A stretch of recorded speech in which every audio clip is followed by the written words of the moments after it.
Bom, de volta no segundo bloco do programa Zona de Desenvolvimento, nós estamos aqui com essa conversa muito interessante com o ícone do transporte rodoviário e aquaviário no Brasil, que é Irany Bertolini. Agora, eu quero aproveitar a sua experiência e discutir a questão do transporte aquaviário a partir de Belém, né?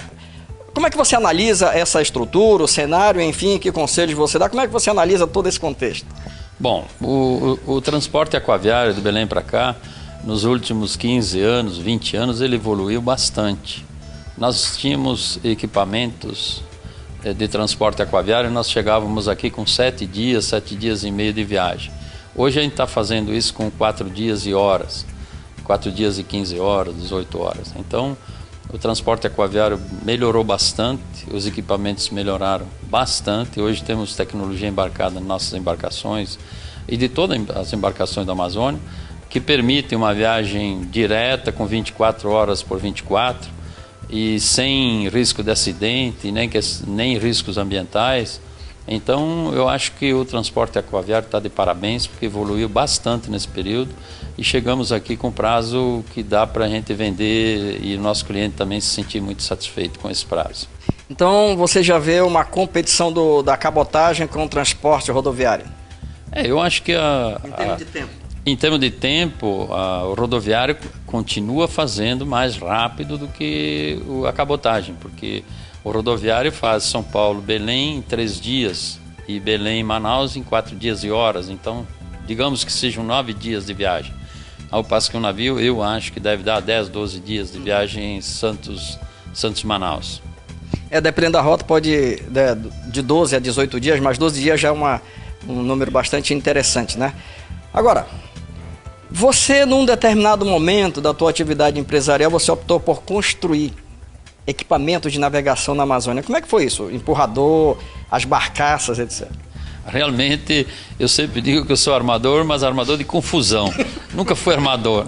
Eu sempre fui caminhoneiro, transportador rodoviário, mas o que me levou a começar a construir embarcações foi a ineficiência dos armadores na época, que nos fizeram sofrer muito com a falta de embarcações, falta de prazo, cumprir prazo, horário de embarcar, horário de chegar. Isso nos desgastava muito com nossos clientes. Então chegou um ponto que nós dissemos, bom, agora nós vamos montar a nossa navegação para virar esse jogo. E realmente valeu a pena, porque a gente foi buscar, a gente começou com barcos de madeira, construindo ali na Cajituba. Nós tínhamos um carpinteiro que foi para lá, tirava a madeira no mato, construía o casco, depois nós trazia para a cidade, montava a casaria e depois nós colocava a motorização e assim começaram os primeiros barcos. Depois nós fomos buscar a tecnologia nos Estados Unidos, fomos em feiras na Europa, nos Estados Unidos e buscamos motores melhores, reversores melhores, tecnologia embarcada melhor, e a gente foi conseguindo diminuir esse tempo de viagem e com uma precisão maior. Hoje nossos barcos não quebram no caminho, eles saem de Belém, chegam aqui, saem daqui, chegam em Belém. Nós temos nossas revisões são preventivas, não são corretivas. O nosso sistema de revisões é igual a avião, X hora tem que parar e tirar, se é a injetora tem que trocar, se é o bico cumpriu as horas tem que tirar, é que nem avião. E com isso nós tiramos 99% das panes de viagem. Isso dá uma segurança, o nosso cliente se sente mais seguro usar o nosso meio de transporte. Olha, eu quero chamar a tua atenção para uma coisa fundamental que está sendo dita aqui. Primeiramente foi o aspecto empreendedor. Então você que pensa em montar seu próprio negócio, se percebeu as palavras do Irany Bertolini, viu o seguinte, ele viu a necessidade, ele sentiu a necessidade no mercado e a partir daí ele passou a fabricar os barcos com sucesso. A outra coisa que eu quero chamar a tua atenção, que está nas palavras do Irany Bertolini, diz respeito aos tipos de manutenção. Você tem a manutenção corretiva, que você aplica quando o equipamento quebra. Você tem a preventiva e você tem um cronograma para fazer essa manutenção. E você tem a preditiva, que é aquela onde você substitui o equipamento no momento em que ele cumpre com a sua carga de trabalho para o qual ele foi fabricado. Okay? Então, em alguns casos, a manutenção preditiva ela é mais eficaz, dependendo das atividades, que é o caso da navegação, da aviação, onde não tem margem para erro, né? Você que trabalha aí no EMOA, no banco de sangue, então é esse tipo de manutenção que tem que ser feito nos equipamentos aí. Então são informações que a gente abstrai das palavras das pessoas que estão vivendo o dia a dia, que são pessoas, sem dúvida alguma, que tiveram sucesso na sua vida profissional. Tem um outro tema interessante que eu quero discutir nesse momento, que diz respeito ao seguinte: estamos na Amazônia, né? E eu sempre tenho dito que em alguns trabalhos que eu tenho feito no sul do Brasil, as pessoas dizem: Campos, mas o problema de vocês é que vocês estão muito longe, a Amazônia é longe. É claro que não é. Se eu pegar o Mapamundi, você que está me ouvindo, acompanhe o Mapamundi agora mentalmente. Veja onde está o Distrito Industrial de Manaus em relação à Ásia, em relação à Europa e Estados Unidos. É mais perto do que Porto Alegre, é mais perto do que o centro do Brasil.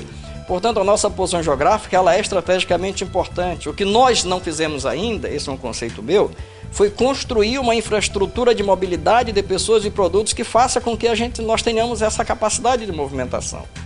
Então nós estamos no Apuí, sul do Amazonas, produzindo grãos que não chega em Manaus. Por que não chega? Mas chega do Porto Alegre, chega de São Paulo, você sabe disso. Por quê? Não temos ainda uma infraestrutura capaz de fazer com que esse produto seja socializado. Você está sentindo aí a importância da infraestrutura de transporte? Dá uma pensada nisso. Nós precisamos criar capital intelectual e essa infraestrutura para que nós possamos ter mobilidade de pessoas e mobilidade de produtos de forma profissional. E aí que entra exatamente a minha discussão em torno dessa experiência que você teve construindo esses equipamentos de navegação. Eu queria ver a questão da mão de obra para construir isso. Como é que foi vencer o desafio, né, para formar mão de obra para construir equipamentos com tanta tecnologia? Realmente a gente começou de baixo para cima, as pessoas foram crescendo junto com a gente e nós também investimos em treinamento, em viagem para o exterior. E o ser humano, eu sempre digo que é que nem uma ferramenta. A gente amola, ela funciona. É a mesma coisa que uma faca, você amola, ela corta, que é uma maravilha. E o ser humano não é diferente. Dando treinamento, as pessoas progridem, evoluem, crescem e produzem com qualidade. Eu quero voltar à nossa discussão, Irani, com relação à Amazônia, aqui. Os desafios são grandes para a mobilidade de pessoas e produtos na Amazônia, né? E a natureza já fez a parte dela, nós temos rios navegáveis aí em torno de 3.600 quilômetros, do Pará até o Alto Solimões, etc. E nós temos, na pior das hipóteses, 5, 6 metros de calado. Aí eu quero abordar, já no próximo bloco, um pouco dessa discussão mais regionalizada dos desafios que nós temos que vencer, sobretudo na integração empresário, governo, universidade. Tudo bem? É só um instante.